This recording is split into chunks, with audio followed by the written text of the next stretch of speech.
Bismillahirrahmanirrahim. Alhamdulillahirabbil alamin. La ilaha illallah wahdahu la syarikalah, lahul mulku wa lahul hamdu wa huwa ala kulli syai'in qadir. Asyhadu an la ilaha illallah wa asyhadu anna Muhammadan abduhu wa rasuluh. Allahumma shalli ala Muhammad wa ala ali Muhammad kama shallaita ala Ibrahim wa ala ali Ibrahim fil alamin innaka Hamidum Majid. Alhamdulillah, sahabat-sahabat tercinta, dengan izin Allah Subhanahu wa ta'ala, kita dipertemukan kembali di bedah masalah percikan iman. Pagi ini, tepatnya hari Selasa 4 Agustus 2020 atau bertepatan dengan 14 Dzulhijjah 1441 Hijrah. Kalau kita lihat tanggalnya 14 Dzulhijjah, berarti seluruh pelaksanaan ibadah haji sudah selesai pada hari kemarin. Karena ibadah haji itu hanya 6 hari. Jadi ibadah haji itu hanya 6 hari.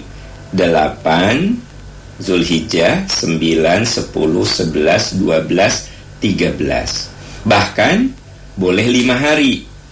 Pada tanggal 12 Zulhijjah kita meninggalkan Mina.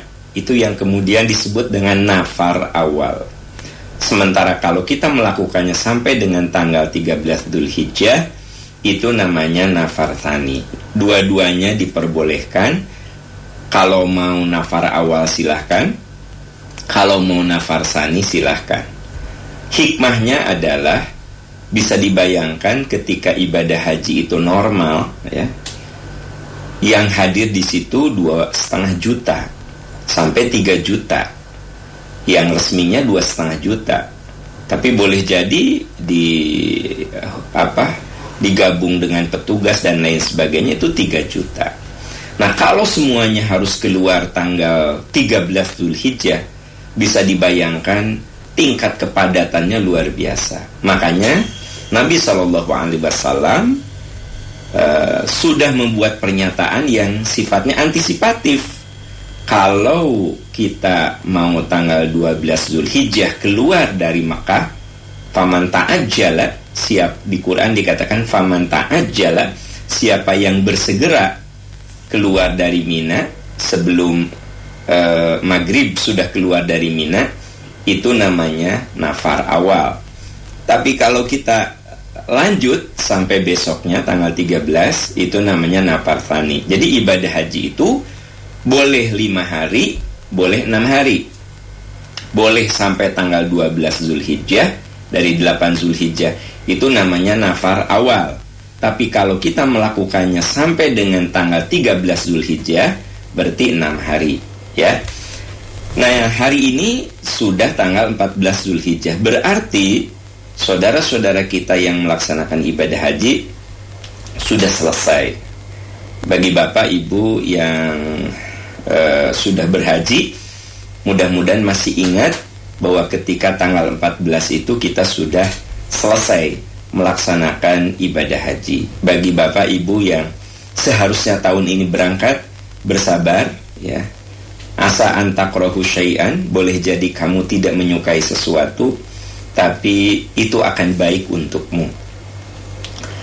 Idealnya kita tahun ini berangkat, tapi karena ada musibah pandemi, ditangguhkan sampai tahun depan. Semoga ini menjadi sarana untuk kita lebih membina iman dan takwa. Nah, bagi yang sudah berhaji, yuk kita jaga kemabruran. Itu sebabnya kalau Bapak Ibu berhaji dengan percikan iman, kita ada pembinaan rutin. Termasuk di masa pandemi seperti ini, saya informasikan pada rekan-rekan yang pernah berhaji dan berumroh dengan percikan iman, di bulan ini ada pembinaan rutin, ya, tapi melalui online. Bagi sahabat-sahabat yang bergabung dengan program KBIH, kelompok bimbingan haji percikan iman, ya, insya Allah Sabtu ini tanggal 8 Agustus kita ada pembinaan seluruh angkatan pakai Zoom, ya.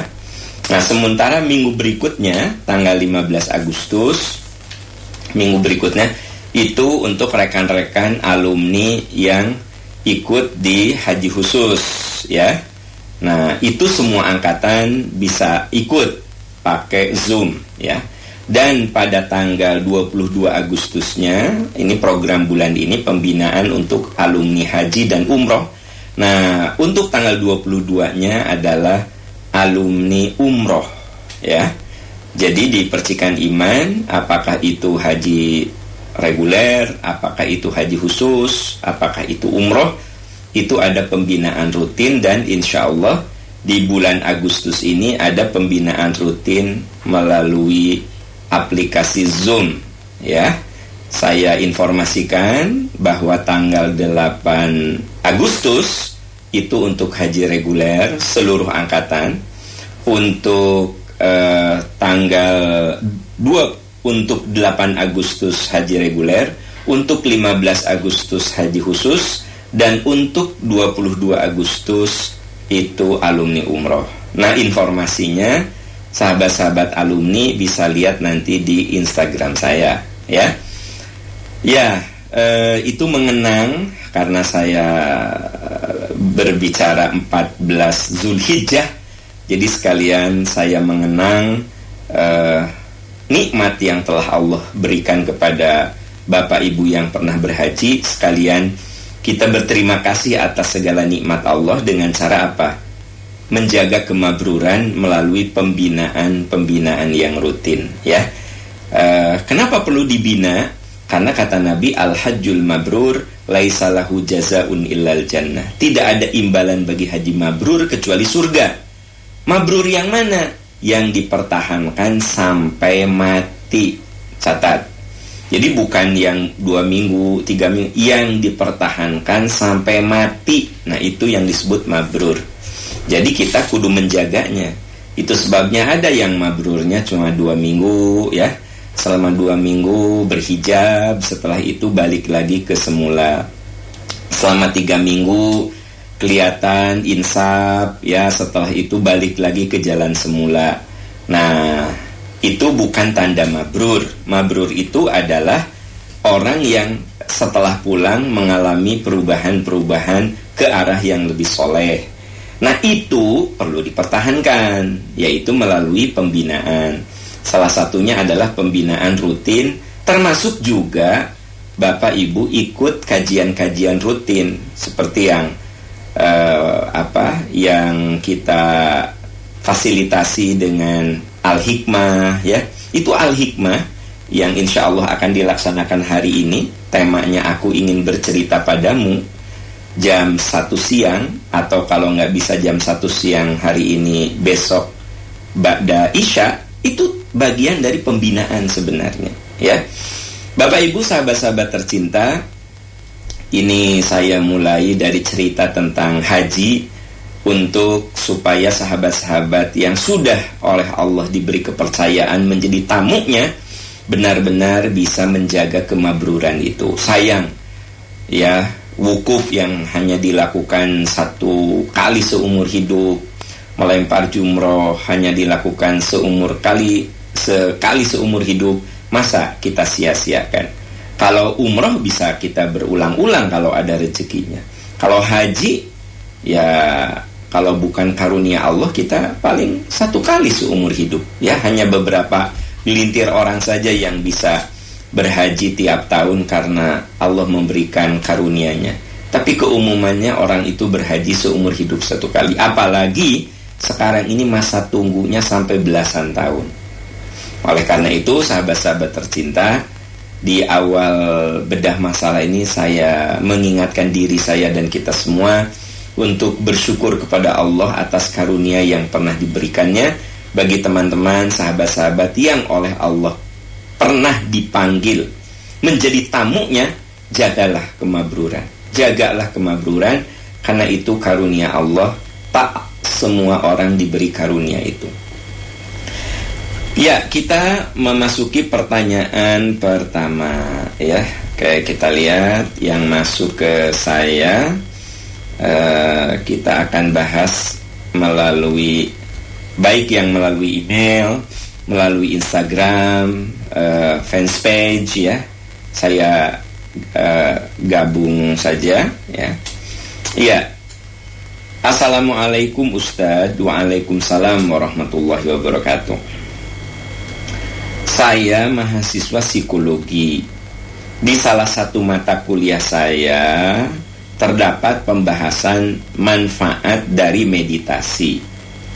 Setelah saya pelajari lebih lanjut, saya menemukan meditasi itu bukan ibadah, tapi suatu bentuk dari ajaran Buddha. Yang ingin saya tanyakan, bagaimana pandangan Islam tentang meditasi? Apakah boleh dilakukan? Terima kasih. Ya, sahabat-sahabat tercinta, ya, yang namanya manusia itu butuh merilis, butuh merelaksasi beban-beban dalam pikiran dan hatinya. Fisik yang berat itu direlaksasi dengan pikiran.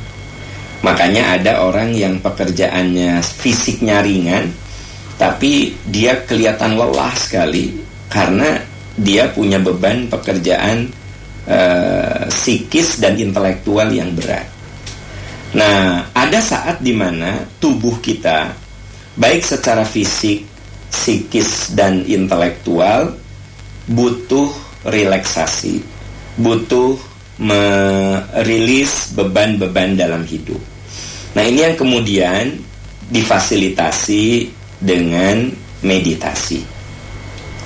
Sesungguhnya kalau sahabat-sahabat tercinta fahami betul, ya, kalau orang lain itu meditasinya sehari sekali, kita umat Islam itu ada satu ibadah yang sebenarnya kalau lihat dari psikologi fungsinya sama dengan meditasi, yaitu sholat. Kalau menurut hemat saya, ngapain gitu Anda mengambil ritual orang lain, ya? Sementara kita punya yang lebih bagus dari meditasi, yaitu sholat. Kalau meditasi tidak ada upaya memulai dengan membersihkan badan, ya, mencari tempat yang bersih. Kan kalau meditasi kapanpun bisa kita lakukan, sekalipun badan kita kotor gitu, ya. Tapi dalam Islam itu, kalau mau disebut meditasi, kalau mau disebut, ya, sholat itu ibadah, tetapi di dalamnya ada semacam relaksasi untuk pikiran dan hati kita. Bahkan indah sekali, mulainya dengan berwudu. Jadi secara fisik itu dibersihkan, bersih dari najis, berwudu, memakai pakaian terbaik, memakai harum-haruman. Jadi ada sebuah pengkondisian fisik gitu. Lalu kita bertakbir, kita membaca bacaan. Apalagi kalau Anda bisa faham apa yang Anda baca, ya.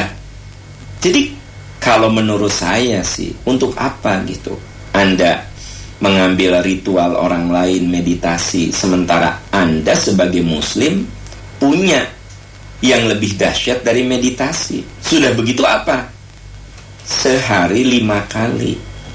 Coba Anda perhatikan, kenapa subuh cuma 2 rakaat? Hikmahnya apa? 2 rakaat.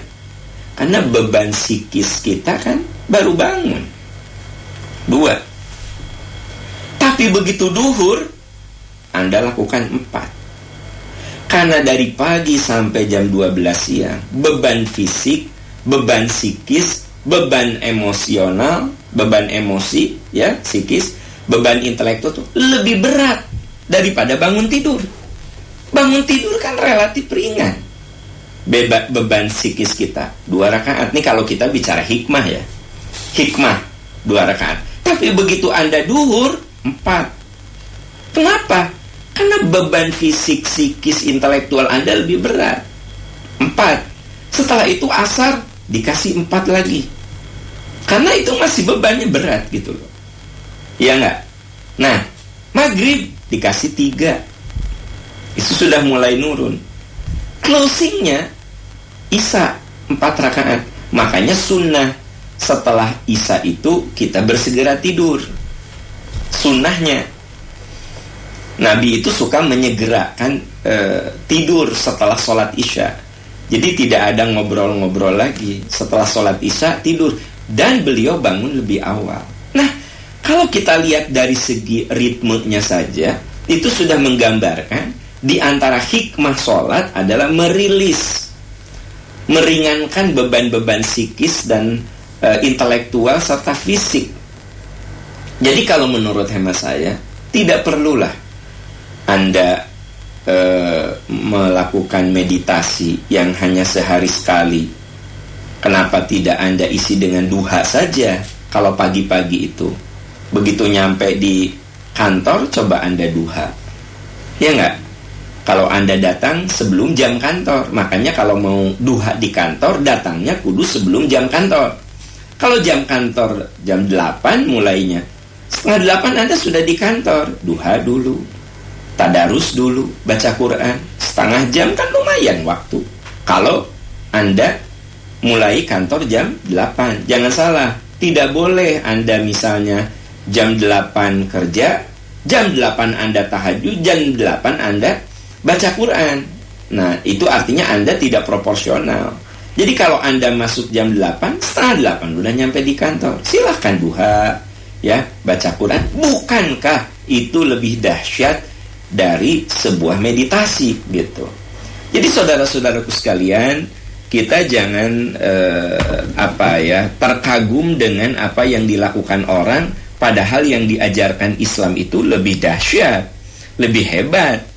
Ya, sholat itu media untuk meditasi yang luar biasa sebenarnya. Ya, kalau lihat dari segi fungsi, ya, saya tidak mengatakan sholat itu pengganti meditasi, bukan. Anda jangan salah paham ya, bahwa ya, daripada Anda meditasi, di dalam sholat itu, di dalamnya ada unsur meditasi sebenarnya. Itu yang dalam bahasa Al-Quran khusyuk. Qad aflahal mu'minun, beruntung orang beriman, alladzina hum fi sholatihim khosyi'un, orang yang di dalam sholatnya mereka itu khusyuk. Khusyuk itu artinya kita berkonsentrasi. Khusyuk itu artinya menghayati.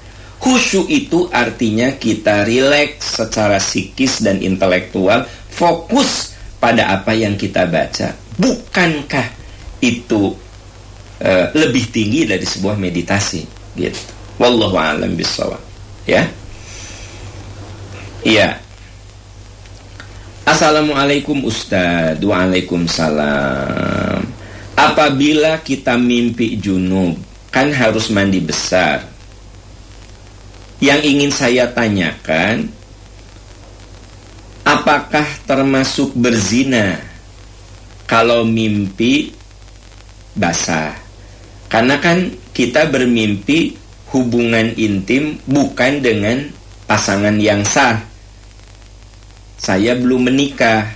Kalau mimpi sampai saya mimpi basah, apakah itu disebut mimpi zina? Bukan. Jadi begini, kalau manusia itu, ya, salah satu kebutuhan fisiknya adalah kebutuhan seksual. Jadi seksual itu bagian dari kebutuhan manusia, begitu. Nah, bagi yang belum menikah, dianjurkan untuk memperbanyak saum. Itu salah satu upaya untuk meredakan kebutuhan seksualnya, begitu, ya. Nah, bagi laki-laki, kalau dia itu belum beristri, nah, seringkali, ini seringnya laki-laki, sebenarnya perempuan juga mengalami hal yang sama. Ketika ada seorang perempuan bertanya, ya Rasulullah, bagaimana kalau pada perempuan terjadi apa yang terjadi pada laki-laki, yaitu mimpi basah, ya, maaf bahasa lainnya mimpi erotis. Jadi saat tidur mengalami mimpi yang berbau seksual, mimpi erotis. Apakah perempuan juga wajib mandi? Nabi mengatakan, ya tentu saja mandi, karena laki dan perempuan sama, ada kebutuhan seksual, kebutuhan biologis, begitu. Nah, kalau Anda mimpi, ya, mohon maaf, sebut saja sampai hubungan intim, bukan dengan pasangan hidup Anda, yaitu tidak disebut mimpi zina. Ya, mimpi saja, itu mah karunia dari Allah, rezeki dari Allah, ya. Sampai akhirnya Anda mengalami klimaks, yang kemudian suka disebut dengan mimpi basah. Mohon maaf, disebut mimpi basah karena ya ada sperma yang keluar dari Anda, sehingga orang suka menyebutnya mimpi basah, begitu. Nah, itu wajib mandi, tapi tidak disebut sebagai zina, mimpi zina, tidak. Ya, mimpi basah saja, ya. Kalau bahasanya ingin lebih tajam, mungkin mimpi erotis. Kita tidak pernah menyebutnya mimpi zina. Walaupun boleh jadi, ya, Anda seolah-olah melakukan hubungan dengan wanita yang, ya, tentu saja dia bukan istri Anda belum menikah, ya kan? Atau itu bukan dengan suami Anda belum menikah. Atau ada orang yang sudah menikah, tapi dia masih mimpi. Mimpinya itu bukan dengan istrinya, dengan orang lain. Istrinya namanya Ani, ya, Ani. Tapi dia mimpi basah. Mimpinya itu dengan Wati. Pertanyaannya, itu mimpi zina bukan? Bukan, itu sebutnya mimpi basah saja, ya. Itu yang disebut dengan ihtilam, ya, mimpi erotis lah. Kalaupun mau disebut, boleh mimpi basah, mimpi erotis, tapi tidak disebut mimpi zina. Dan itu tidak disebut perbuatan zina. Jadi apa itu, Pak Am? Ya, itu karunia Allah saja, nikmat yang Allah berikan kepada Anda, gitu, ya. Nah, jadi ini pertanyaan unik sebenarnya, karena sampai kepikiran, ini zina bukan ya kalau aku mimpi erotis, kan aku belum nikah, atau kan istri aku Ani, ya, kok aku mimpinya dengan Wati? Apakah aku melakukan mimpi zina? Enggak disebut mimpi zina, ya. Nah, itu karunia Allah saja. Saya menyebut karunia Allah saja. Halal, ya, tidak ada masalah, boleh-boleh saja, karena itu merupakan sesuatu yang tidak diprogram oleh Anda, tapi Anda diberi karunia itu. Ada juga yang bertanya ke saya, Pak Am, saya suka dengar istilah mimpi erotis, mimpi basah. Saya mah seumur hidup belum pernah. Ya, tidak apa-apa juga, ya. Tidak apa-apa sekalipun Anda belum pernah. Padahal Pak Am, saya belum menikah. Ya, tidak apa-apa juga, begitu kan? Artinya bukan berarti kalau tidak mimpi basah itu jadi apa? Jadi salah atau jadi ada kekurangan. Tidak ada kekurangan. Setiap orang itu beda-beda. Oke, jadi kesimpulannya, ya, tidak ada istilah mimpi zina. Itu mimpi basah saja. Dan Anda wajib mandi junub. Salah satu yang menyebabkan wajib mandi besar adalah ihtilam, yaitu bermimpi, ya, mimpi basah. Itu wajib mandi besar. Wallahu a'lam bissawab, ya. Assalamualaikum Pak Aam. Waalaikumsalam warahmatullahi wabarakatuh. Saya ingin bertanya tentang jodoh.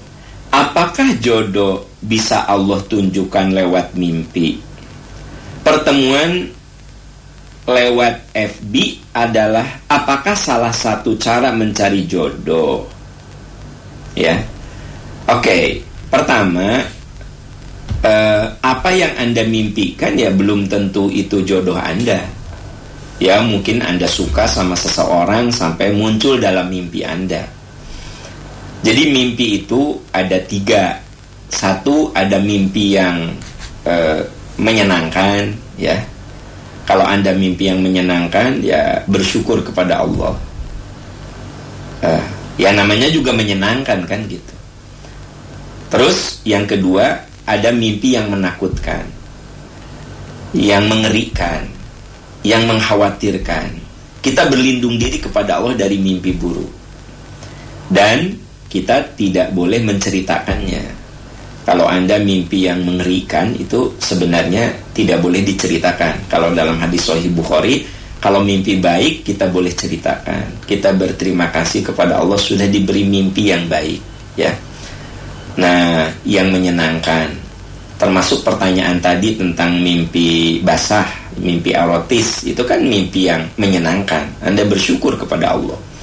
Nah, kemudian pertama mimpi yang menyenangkan, dua mimpi yang mengerikan. Kalau kita mimpi yang mengerikan, kita berlindung kepada Allah dari apa yang kita lihat dalam mimpi itu, dan dan dilarang untuk menceritakannya. Jadi jangan dibiasakan kalau mimpi jelek itu, tadi malam aku mimpi mengerikan banget ya, mimpinya begini-begini.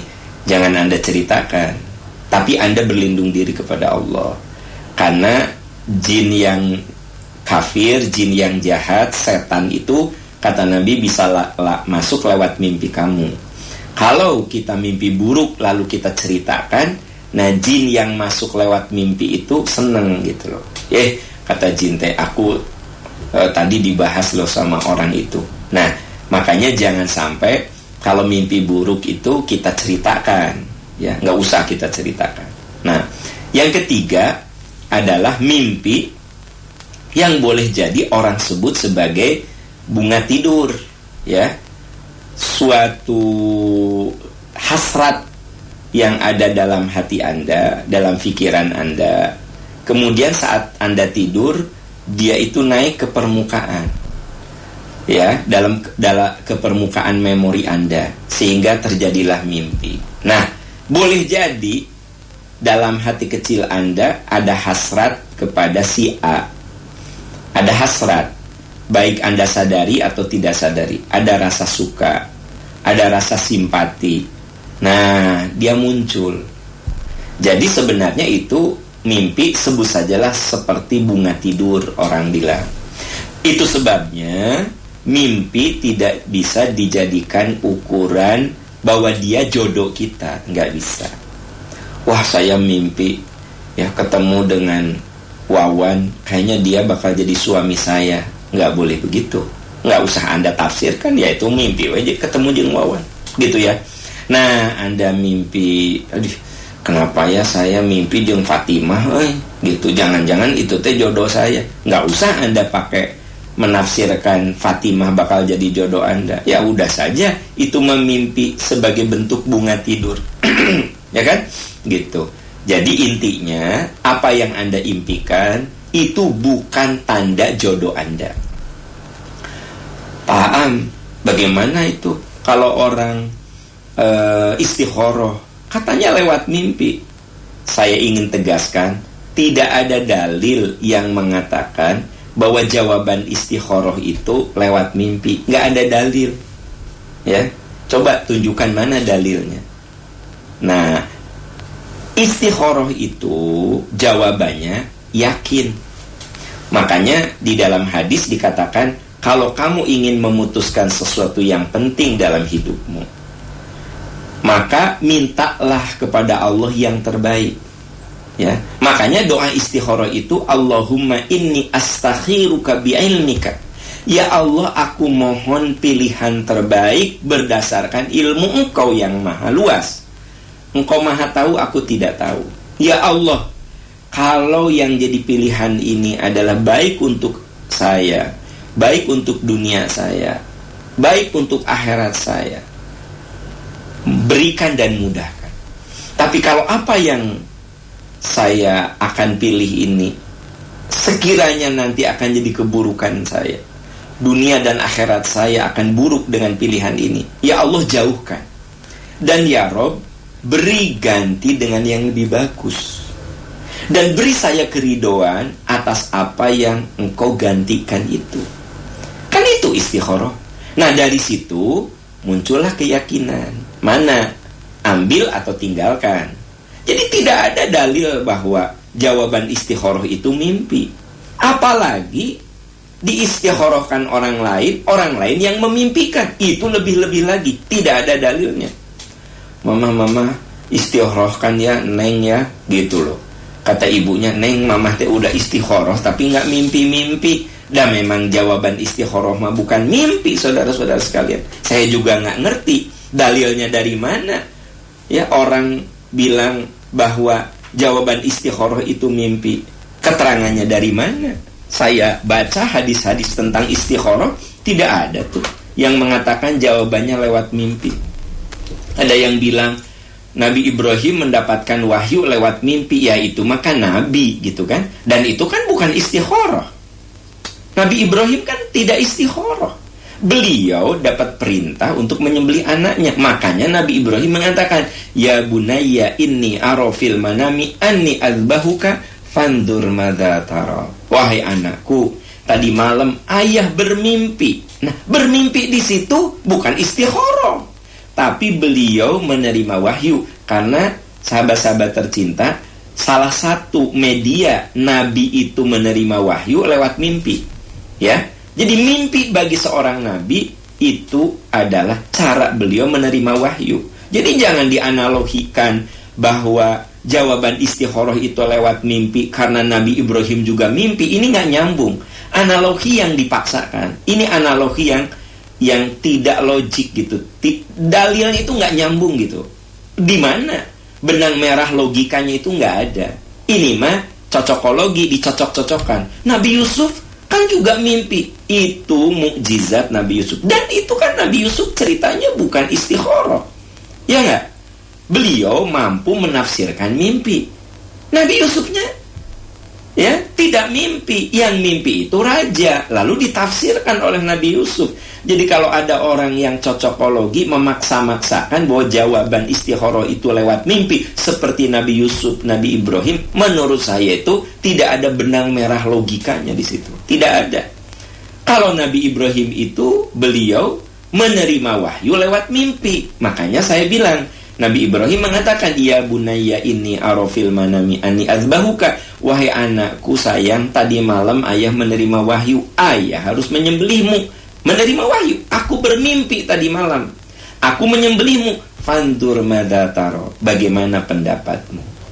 Bagaimana pendapatmu? Apa kata Nabi Ismail? Ya abatif almatu marusatajiduni insyaallah minas sabirin. Ayah, kerjakan saja apa yang engkau mimpikan itu. Aku termasuk orang yang siap menerima perintah Allah. Aku sabar menerima perintah Allah. Jadi ini cerita tentang wahyu yang diterima Nabi Ibrahim untuk menyembelih anaknya.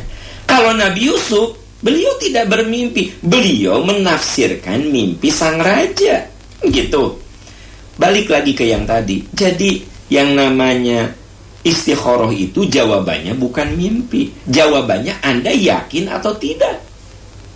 Ya, tapi Pak Am ada juga yang lewat mimpi. Iya, itu masalah satunya. Tapi bukan berarti kudu mimpi gitu maksud saya. Ada orang yang setelah bermimpi itu dia jadi yakin. Oke, ya. Yang penting itu bukan urusan mimpinya. Anda yakinnya itu loh. Yakin. Nah sekarang ada mahasiswa yang diterima di 2 perguruan tinggi ternama. Ya, di Oxford dia diterima, di Harvard dia diterima. Duh, bingung. Apakah saya harus di Harvard di Amerika ataukah di Oxford di Inggris? Nah, bagaimana untuk meyakinkannya? Browsing, cari informasi, diskusi dengan alumni, akhirnya mantap. Oke, aku ambil di Harvard saja. Nah, itu juga istikharah. Tapi jawabannya lewat pencarian informasi, gitu loh. Ada orang yang dia itu daftar di 2 perusahaan, dua-duanya diterima. Dia bingung, aku harus yang mana ya? Dia istikharah. Nah, bagaimana untuk meyakinkan? Dia cari informasi sedalam-dalamnya tentang prospek 2 perusahaan itu. Bahkan bertanya kepada yang bekerja di situ. Nah, akhirnya Anda mantap. Oke, aku ambil perusahaan A. Anda nggak mimpi, tapi Anda menjadi yakin dengan searching, dengan mencari informasi. Itu juga jawaban dari istikharah. Nah, jadi saudara-saudaraku tercinta, tidak ada kaitan istikharah dengan mimpi. Nggak ada kaitan. Ya. Jadi dengan demikian istikharah itu kaitannya dengan apakah Anda yakin atau tidak. Apalagi Anda cuma memimpikan seseorang, ya, lalu Anda langsung mengatakan, oh ini mah jodoh saya. Jangan GR begitu, ya kan? Gitu. Jangan. Kalau Anda mimpi Wati, ya anggap itu bunga tidur. Kalau Anda mimpi Ani, ya atau anggap bunga tidur, ya kan? Begitu. Boleh jadi ada sesuatu yang berada dalam memori Anda, kemudian itu muncul ke permukaan. Saya jadi ingat teman saya dulu waktu kami belum menikah. Saya belum menikah, dia belum menikah, kan gitu. Ya karena kadar pengetahuan kita masih sederhana begitu, ya. Teman saya bilang, aku kan istikharah. Aku tuh istikharah. Nah, orang Sunda ya ngomongnya pakai bahasa orang tanya istikharah. Nah, tahu orang teh geus penting istikharah. Istikharah teh sebelum sholat isya teh saya istikharah gitu. Penting nate orang ngimpi euy cenah kan gitu. Aku mimpi. Tapi mimpinya bukan ngimpi si Neng cenah gitu. Kalah kang ngimpi pembantuna. Nah, coba. Ini apakah kemudian teman saya itu menikah dengan asisten rumah tangganya? Enggak kan? Nah, jadi dan akhirnya dia menikah bukan dengan yang dia istikharohi, dia nikah dengan yang lain. Saya ingin kasih contoh di sini. Kebayang nggak teman saya ini mengistikharohi si Neng? Nah, anu muncul itu pembantuna. Saya teh canda, nya geus atuh kamu teh jeung pembantuna umurna geus 53 tahun teh pembantuna teh gitu. Nah, jadi sahabat-sahabat sekalian, ini isyarat bahwa kita kudu mendudukan persoalan secara proporsional ya gitu. Tadi ada pertanyaan berikutnya, Ustadz, apakah mencari jodoh lewat FB itu bagian dari ikhtiar? Ya kalau Anda mau menyebut itu ikhtiar, ya ikhtiar. Tapi kan sebenarnya kalau ikhtiar itu cari ikhtiar yang berkualitas ya. Saya nggak ngerti ya bagaimana mendapatkan jodoh lewat FB gitu. Tapi ada juga yang akhirnya memang menikah. Ya kalau Anda bertanya apakah itu bagian dari ikhtiar, oke. Itu bisa disebut dengan bagian dari ikhtiar. Tapi tentu saja harus benar-benar super ketat, super selektif ya. Ya orang yang namanya FB itu foto juga bisa dipoles kan begitu. Di FB-nya ya Allah wajahnya mulus banget fotonya teh. Pas ketemu nah kieu kan gitu. Jadi yang namanya medsos itu kan ya bisa jujur, bisa setengah jujur, bisa dusta ya. Paling itu aja yang harus Anda waspadai. Kalau Anda bertanya, apakah cari jodoh lewat medsos itu bagian dari ikhtiar? Ya, saya katakan itu bagian dari ikhtiar. Tapi, ada tapinya. Namanya juga medsos, ya kan? Begitu. Tentu saja, tingkat kehati-hatian kita harus benar-benar ekstra ketat, ya kan? Begitu. Karena betapa banyak orang yang mendapatkan jodoh lewat FB ya, begitulah kualitasnya, kualitas FB begitu ya. Tapi ada juga dari sekian, dari 1 juta ya satu yang bahagia sukses ya ada lah gitu. Namanya juga mencari berlian di tengah tumpukan sampah kan wajar. Ada yang menemukan akhirnya berlian itu di tengah tumpukan sampah. Tapi dari 1 juta satu mungkin yang sukses ya. Kebanyakan ya akhirnya ujungnya having fun saja. Makanya kalau Anda bertanya boleh apakah itu bagian dari ikhtiar? Ya, bagian dari ikhtiar gitu. Hanya apakah ikhtiar itu efektif, efisien, akurat? Nah, itu yang harus Anda jadi bahan pertimbangan. Yang harus menjadi bahan pertimbangan Anda secara teliti, ya kan? Itu yang paling harus diperhatikan. Wallahu a'lam bishawab. Sahabat-sahabat tercinta, nampaknya pertanyaan tadi mengakhiri kebersamaan kita di Percikan Iman Pagi ya. Dan insya Allah jangan lupa hari ini ada materi Al-Hikmah online. Aku ingin bercerita padamu. Ini sebuah ruh yang harus ada dalam relasi suami istri, anak, orang tua dan anak ya. Jadi seringkali ruh dari sebuah relasi yaitu bercerita. Apakah suami bercerita kepada istri atau sebaliknya, anak bercerita kepada orang tua atau sebaliknya. Nah, kalau ruh ini hilang, saudara-saudara, ruh ini hilang, maka relasi keluarga itu juga akan hilang. Makanya ini akan kita bahas di materi Al-Hikmah Online hari ini jam 1 siang. Aku ingin bercerita padamu. Kalau tidak bisa siang ini, besok malam bisa jam 19.30 hari Rabu. Jadi bisa jam 1 siang ya, hari Selasa ini, atau besok jam 19.30. Judulnya Aku Ingin Bercerita Padamu. Banyak anak yang jadi tawuran ya, bikin masalah. Ternyata bermula dari dia tidak bisa bercerita sama orang tuanya. Gitu. Ada suami yang akhirnya dia lebih sering bercerita kepada teman perempuannya daripada ke istrinya. Karena istrinya termasuk orang yang tidak bisa diajak bercerita. Atau sebaliknya, si istri akhirnya lebih banyak bercerita dengan temannya ketimbang dengan suaminya, karena suaminya tidak bisa diajak bercerita. Nah, ini sebuah evaluasi total tentang ruh dalam relasi yang sangat inti. Aku ingin bercerita padamu. Selasa jam hari ini jam 13 atau besok jam 19.30. Info lebih jauhnya sahabat-sahabat bisa lihat di Instagram saya ya. Dan juga jangan lupa bagi Bapak Ibu yang pernah berumroh, berhaji dengan percikan iman, kita ada pembinaan ya. Teman-teman bisa ikut yang haji reguler, insya Allah Sabtu ini tanggal 8 Agustus jam 9.30 sampai jam 11.30. Jam 9.30 sampai jam 10 sampai jam 11 maaf.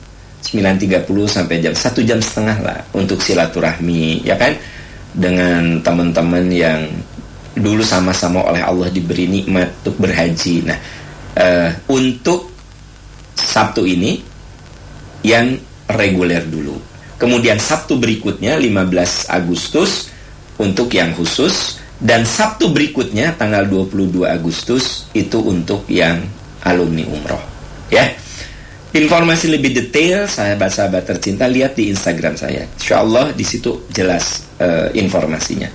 Bapak Ibu, sahabat tercinta, insyaallah besok kita bertemu lagi, dan saya ucapkan jazakumullahu khairan katsira bagi teman-teman yang sudah berwakaf untuk membangun istana di surga nanti. Man bana masjidan, siapa yang membangun masjid karena Allah, banallahu baitan fil jannah, Allah berikan istana di surga. Kalau kita tidak bisa membangun utuh, minimal kita bisa berwakaf bagian-bagiannya, walaupun hanya dengan 1 sak semen, kasarnya kan gitu. Yuk kita berwakaf.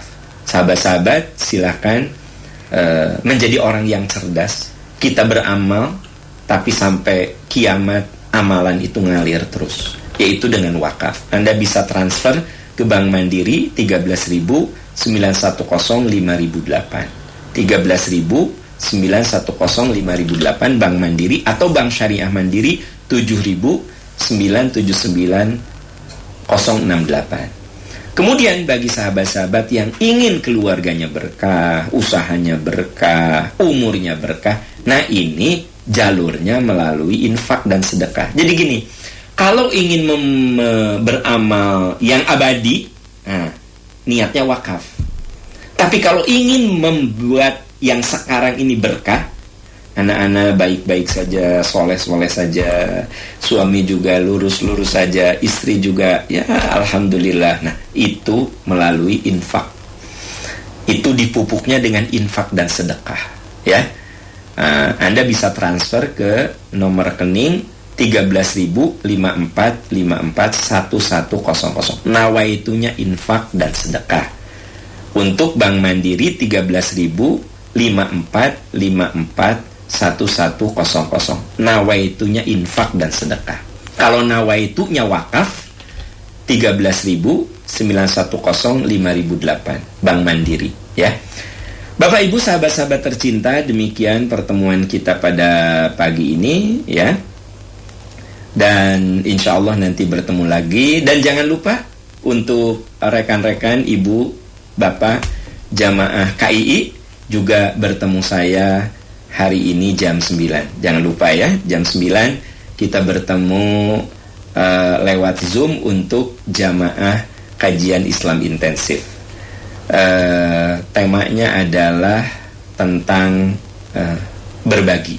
Ya, Bapak Ibu, sahabat-sahabat, demikian pertemuan kita pada pagi ini. Insya Allah besok kita bertemu lagi di Percikan Iman Pagi Bedah Masalah. Subhanaka Allahumma wa bihamdika asyhadu an la ilaha illa anta astaghfiruka wa atubu ilaik walhamdulillahi rabbil alamin. Wassalamualaikum warahmatullahi wabarakatuh.